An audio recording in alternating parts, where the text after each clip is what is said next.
Happy Friday, Warriors. Today is Friday, April 6th. Looking at our homework for this weekend, and yes, we do have homework over the weekend, guys.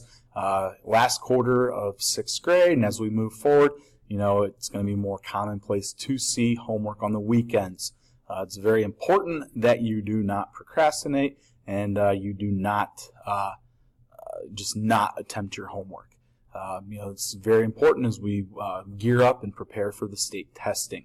Math, Alex Pack number 3 is due on Monday. On science, we have the history of the Earth quiz on Wednesday. You can start studying for that over the weekend.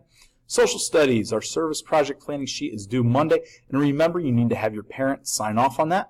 Language arts, there is no homework. And in literature, we need to read AR, and our Common Lit reading rally is The Market Square Dog. All right, most people are able to get that done in class, so you may or may not have to do that for the weekend.